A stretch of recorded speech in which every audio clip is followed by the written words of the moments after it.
Hi everyone, my name is Wann, and today I'm going to be talking to you about something that I am very passionate about, and that is the issue of police brutality as well as systemic racism in today's society. So today, the problem that I'm going to be focusing on is that police officers are not required to wear body cameras in most states, and the audience that I'm going to be addressing is just my fellow concerned Americans because, again, I think this is something that is so important to everyone, whether it directly affects us or not, and it's something that we should not stop fighting for until we see significant reform. This is important to me because I am a very big advocate for human rights, and I have been very vocal about my social justice advocacy, especially in the past year with everything that has been going on with the Black Lives Matter movement and things like that. And I think that this is something that is detrimental to our society. If this keeps up the way that it's going, there will be more murders committed by the people who are supposed to protect and serve all of us.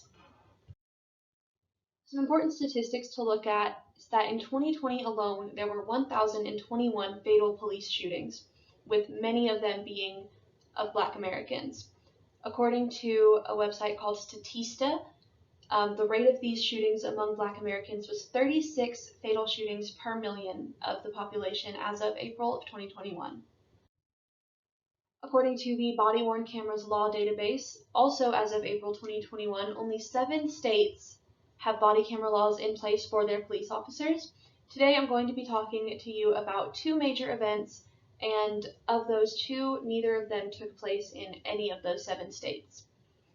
I'm also going to be talking to you about no-knock warrants, and according to this article, No-Knock Warrant, with no known author, a no-knock warrant is a search warrant that authorizes police officers to enter the premises that they need to apprehend without knocking or even announcing their presence before they do so. The first major event that I'm going to be talking to you about today is the murder of George Floyd. On May 25th of 2020, George Floyd was arrested by Minneapolis police for using, according to Hill of the New York Times, for using a counterfeit bill at a convenience store. Floyd was pinned under 3 police officers during his arrest, and again, according to the New York Times, Officer Derek Chauvin pressed his knee onto George Floyd's neck for at least 8 minutes, while George Floyd begged for his life.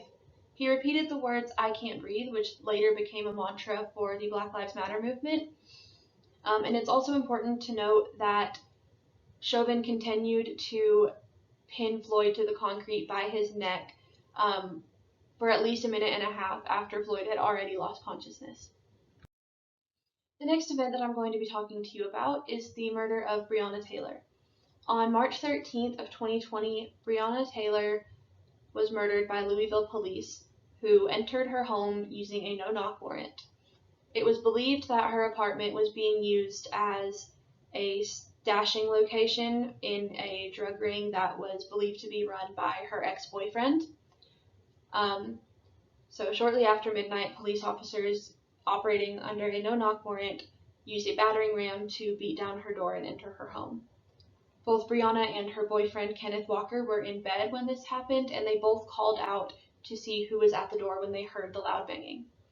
When the door was beaten down, Kenneth Walker fired 1 shot, and it ended up hitting one of the officers in the thigh. Officers then responded by firing multiple shots, which hit Brianna Taylor 5 times, and one of the officers even fired multiple rounds blindly throughout the apartment. Next, I'm going to talk to you about how these murders could have been properly avenged or even prevented. There is footage of George Floyd's murder, but it was obtained by chance because there were bystanders around.